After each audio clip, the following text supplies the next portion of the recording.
Hey team, welcome back. Let's jump right in. For those of you who don't know, I'm a magician. Social proof, yay, trophies. Many of you know that already, some of you don't. Today I'm doing something new. Anytime Hollywood releases a movie about magic or there's a magic trick in a movie, people ask me, hey, wow, can you do that trick? Oh, can you do that trick? Oh, can you do that trick? And it's kind of infuriating because some of those tricks they're doing is just Hollywood BS bullshit magic. And some of it's actually legit. So what I'm gonna do is I'm gonna look at some scenes from various movies and I'm gonna tell you, is that a real trick? Or is it just straight up Hollywood movie magic bullshit? Now I'm not saying one's better than the other, it doesn't matter. I mean, you're watching a movie, like, be fake if you want. It's cool, I don't mind. Like, let's go, CGI. But if you wanna know, let's know, I'll tell you. Let's start with my all-time favorite magic movie, The Prestige. This is a scene where Hugh Jackman portals himself through two doors. He walks through one door and opens another one.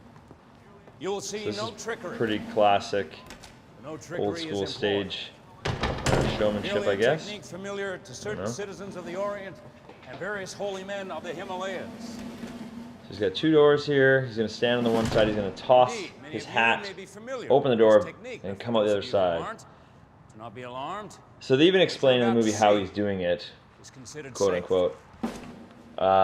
Yeah, okay, so this is in the movie they show him opening a door and a trap door falls, and then a guy that looks like him pops at their side.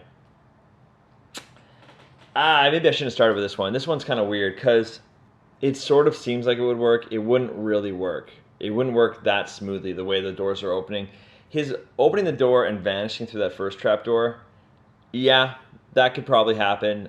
That trap door, the door that opens would have to be so low to the ground, and the trap door would have to be so timed so perfectly for it to happen that fast, and then the door closes and the trap's gone right away. It's like not gonna happen like that. And the other guy that looks just like him popping up the other side, maybe back in the day you could have got away with it. I like this because it probably gives people the right feeling for the time. I think this is actually the perfect way to cheat a movie stage magic bit. Like, I think the audience would have the right feeling for sure, but that trick's just not going to fly. Long story short, yeah, that one's kind of faked, but I like it, and I think it gives the right impression of how it would look, even though it would be much slower and clunkier. I'm glad they didn't try and do it for real because it would have made a way worse show. So good on you, Prestige. That's pretty dope. But no, that they did not practically shoot that. That's not like a real thing you could do. At least not that smooth. There you go. Let's move on. Now You See Me. Opening scene of Now You See Me. Jesse Eisenberg. Let's watch him. I'm going to flip through this deck, and I want you to see one card, and not this one. That's too obvious. Pay close attention. This is a beautiful seven of That was too diamonds fast. I'll do it for us. again. That's Are you ready? legit. That would actually work on people. I'm sure he practiced Did you see that, one? and they did a bunch of Yes. takes, and it's You have real one in smooth. mind? That's great. Yes. Now, do you see your card here? No. That's because you're looking too closely. And what have I been telling you all night? The closer you look, the less you see. Yeah. Oh yeah, then it's on the building. Then the reveal is on the building. Okay. So yeah, you could do this. You legitimately could do this. That seven of diamonds for us is great. Everything about it is great. Throwing the cards in the air and having the building, all the lights light up in the office building of seven of diamonds. Yeah, I mean, you could definitely do that. If you had connections with the guy that runs the lights in the building, you could do it. It is way more effort than anyone would do unless it was a huge publicity stunt or a show. If they're trying to pass him off as like a random street performer here, where he's just doing it on the street, there's no fucking way he's having those lights turn on. You know what I mean? Like, that's just, it's too big. But if someone like David Blaine was shooting a TV special on the street and he wanted to have that happen, of course, make that happen. A random street performer couldn't do that. You can't magically make those lights go on. But I like this. This trick would actually work. You could definitely do this. And I like how they went and did the force for real. So that's cool. That's a good opening scene right there. Now You See Me is cool. Let's watch another from Now You See Me. One of the ones that always sticks in my head is the one magician that when she jumps into the bubble. I haven't seen it in years, so let's watch it. Yeah, this is what I remember. He makes a giant bubble, which is kind of crazy, and then she flies into it. Yeah, this one I wanted to look at again to make sure I wasn't crazy misremembering it, but this is complete horseshit. Like, Flying around is hard enough. Flying around inside a bubble, it's just not going to happen. This is 100% Hollywood fiction. There's so many amazing things they could have decided to show.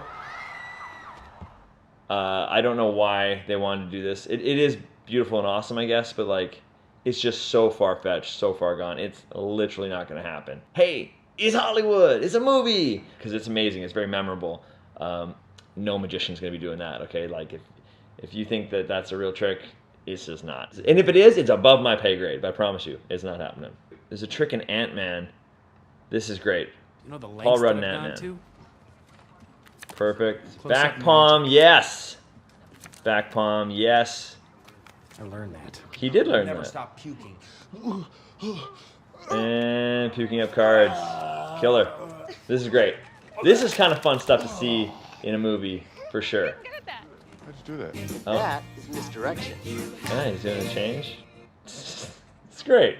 It's great. Paul Rudd put the time in. My buddy Blake Voigt was the lead consultant on this one, and he obviously sat with Paul Rudd until he learned them all. And good for Paul Rudd putting the time in. None of those moves are hard by magician standards, but they're hard if you don't know magic. And yeah, he killed it. That's great. Like, that's like, I wonder how many takes they did, because those are really smooth, like, yeah, beginner but awesome magic. So that's amazing. That's the kind of stuff I really like to see in a movie. Why not, right? And he didn't get like a hand double coming in, because that happens all the time. Show their face, and they pull out a deck of cards or something, and then it pans down, and it's just your hands, and they just pretend. Which is cool too. You got to get it done. But this is amazing. Fucking right on, Paul Rudd. Hell yeah. And Blake Voigt, obviously. Let's do one more. The Illusionist. Oh, this is like the #1 show to get quoted to me all the time. People love The Illusionist. I love The Illusionist. But it came out really close to the time Prestige came out, and I just love the Prestige so much more. But The Illusionist is great. And what do we got here? Edward Norton on stage Might I borrow a handkerchief from someone? doing the orange tree illusion. This is amazing. So he borrows a handkerchief. Skip ahead here. This life, we are in. Oh, this is cool. We measure it. So he's playing with we this mark it. orange. We cannot defy it. We cannot even speed it up or slow it down. That's some pretty slick moves. That's some contact juggling style Can moves. He we? learned those for sure. That's amazing. Yeah, those are good. Well done. Fuck yeah, that's again, right on. Just like Paul Rudd, he put the time in. And wished that we could make it linger. Okay, the one where it slows down, that's bullshit. Felt That's not time happening. slow I mean, on a dull day. you could do it for sure. They And didn't wish do it that there. we That's could speed just, things that's up a TV bit. magic for sure. But that's great. You could do that. So this orange tree illusion is a classic illusion. Like, it's like Robert Houdin, like old school classic illusion. I've seen this exact orange tree in David Copperfield's private museum, and it looks nothing like what they're about to show us here.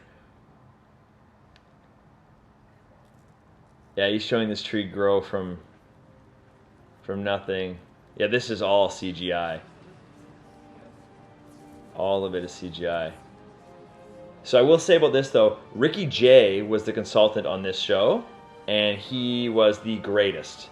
So I know why they're doing it this way. Again, it's so the audience gets the right feeling. The way we watch this on the movie, seeing this orange tree grow like this, is how people really would have felt back in the day watching the original orange tree effect, for sure. Like, no question. They would remember it growing, even though, see like this, okay, it has oranges and stuff on it. The actual tree, the real version, it just starts as a tree.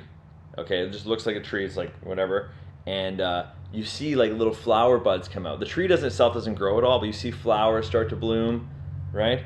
And then you see like 5 oranges actually growing, opening up, right? And it's amazing. And especially rewind before CGI, take it back in the day when it was invented. I mean, your brain couldn't even comprehend, I'm sure, what was happening. It's so magical. So for them to put it so it like grows out of a seed, and like, you know, they added a bit more to give us the right vibes, which I think is great. Ricky Jay was probably very meticulous about this. I'm just guessing, and it looks amazing. And then he grabs a couple oranges, and yeah. So this is like they're doing this all CGI style. They're not using the original trick, but they definitely got the feeling right. So that's super cool. And then the handkerchief, and where does it end up here? Handkerchief ends up.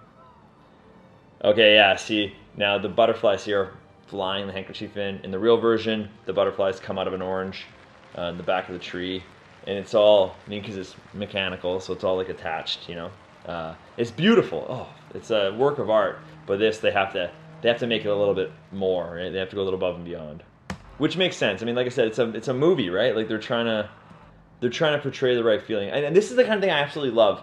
Literally, I love this kind of thing because it's kind of like when you tell a story. You know, it's better to have a story that is like emotionally true, not factually true, right? So in the movie, they're making us feel the exact same way that audience would have felt watching it live back in the day in the theater. Okay, like even though this one is too perfect looking, they need to do that so we feel the same way about it. This is amazing. So if you actually went and watched a stage show live and someone was doing the orange tree illusion, you would probably be let down if you'd seen this movie because it's not going to look the same. But trust me, it is a work of art, and they did a good job making us feel the same way. All in all, Edward Norton had to learn something. This is a good one because he mixed some stuff. He learned some sleight of hand with the orange, and then they added a little extra, but they have it historically right. It's really cool. That was, I mean, Ricky Jay. Why would I think anything other than that? That's amazing.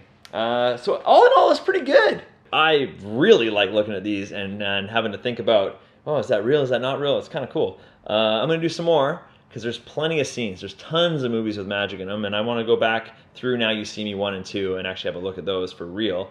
And in the comments, if you have a movie that you're wondering about or you want to hear what I think about it, put it in the comments. I'll take a look at the scene and we'll do it up. If you like it, like it. And if you're not subscribed, we'll do that too. This has been great. My name is Wes. In case you forget, it's in the song lyrics. Listen. Okay. Thanks for coming out, guys. See you next Monday, team. Take care. Bye-bye.